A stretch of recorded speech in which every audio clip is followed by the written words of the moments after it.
Who's up for this idea? Say aye. Or if you spend any money, you'll only do a nominal amount of money and you'll get it back immediately because you're only gonna put the money out where you know for certain the return is there. No real risk. See, this is all what I call asymmetrical risk reward. The greatest investors in the world take the least amount of risk with the most amount of upside. Average investors think they have to take huge risks to get huge returns. And today you're gonna see that's not true. So tell me, what would you have to believe to work that many years in a world where almost all of us are socialized for immediate rewards? No rewards, not only no rewards, people angry, people pissed, people died. What would you have to believe to keep going? What would you have to believe to go on this journey? The first thing you'd have to believe is the treasure is actually out there. If you don't believe the treasure is in your business, you're never gonna find it. And when I say believe, what is a belief? A feeling of absolute what? Certainty. If you don't have absolute certainty the treasure is out there, you're never even gonna begin this journey. Does that make sense? And you're sure it's never gonna find it. But in order to keep going, you need to believe more than just it's out there. What else would you have to believe? Search your own heart, soul, mind. What would you have to believe to go decade after decade? No matter how much pain you're given to keep going, you'd have to believe it's out there, but you'd also have to believe, I will find it with the same certainty that it's out there. You'd have to have absolute certainty you can find it. Now, how do you get absolute certainty when you're gonna find it when you have no map and no guarantee? That is what makes someone a great leader. A leader is someone who brings certainty to a world of uncertainty. And how do they do it? What's the difference between fear and faith? And you'll have your answer. What's the difference between fear and faith? Well, I'll help you. They're both made up. Fear is made up. You don't know what's going to happen in the future. And faith, certainty about the future, is made up. They're both imagination. The only difference is fear is imagination undirected, so weeds grow automatically. Faith is you decide to be certain because it serves. Because you believe with that certainty, you will create what it is you have inside of you. That's between a creator and a manager of circumstance. So we got two beliefs now. Does it make sense? You have to believe it absolutely is out there with absolute certainty or you're not gonna go on the journey. But you also gotta believe, I will find it. But there's a third belief. If you don't believe the treasure's out there, you're not gonna do it. If you don't believe you're absolutely gonna find it, you're not gonna do it. But even if you believe it's out there and you're gonna find it, 5, 10 years into it, the only thing gonna keep you going is it's worth it. These three beliefs you must have for your own business, or today and this entire week will be a waste of your time. If you allow yourself to abandon your business because it's not working yet, because you think you've tried everything, you're wrong. But if you will come from this place that the treasure's in this business and I will find it and it will be worth it, then you will find it. So if you have those three beliefs, that's what you gotta have. And I didn't have those in the business before, but I adopted these beliefs in my own business. And once I just decided, there was no proof that the treasure would be there and that I would find it, that one was easier. I have that installed in me anyway. And it'll be worth it by thinking of the impact, not just on me, but on my family and on my employees, on everybody. I exploded the business. And it took probably 3 years after that before I found how to break through. I found lots of little things, nothing gelled just yet, but it's kind of like I always tell most people overestimate what they're gonna do in a year.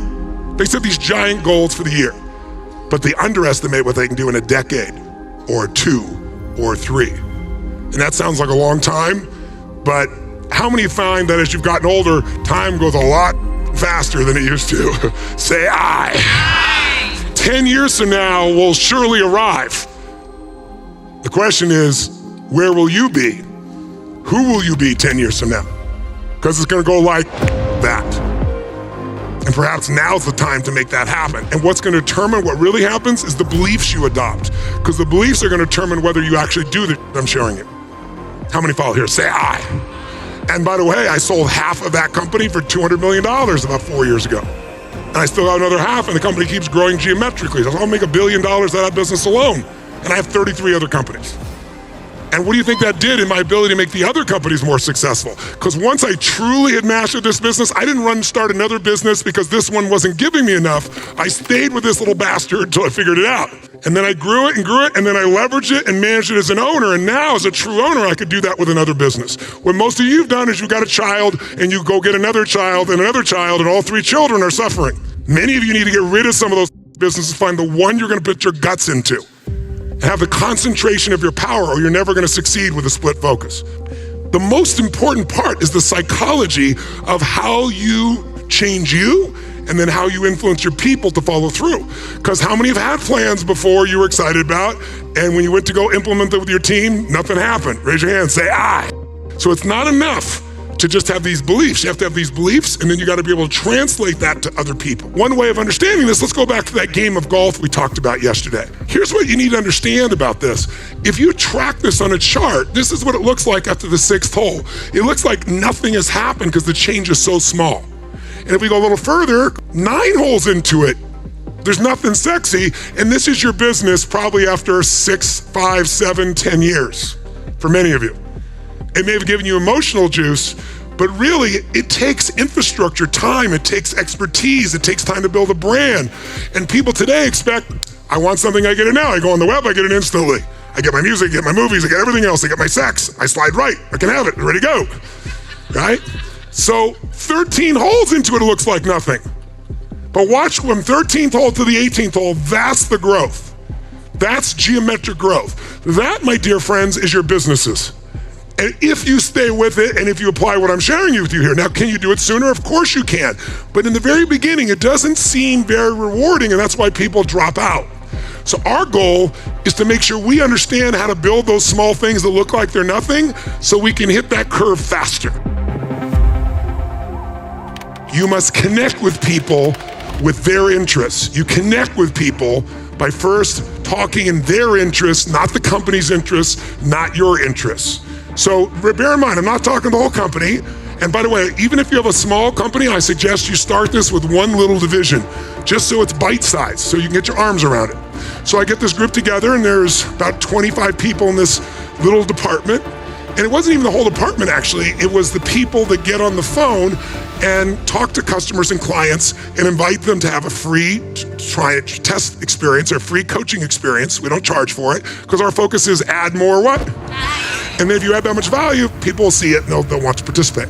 So this is a group that gets on the phone, reaches out, and talks to people. And I'm not here for delusion or positive thinking. So here's what I want you to know. If you disagree, we're going to build this together. But if you disagree or think I'm full of or it's not there, you're welcome to tell me. I'd prefer it being said more nicely, but you can say it any way you want. My feelings are not going to be hurt. But I'm going to ask one thing.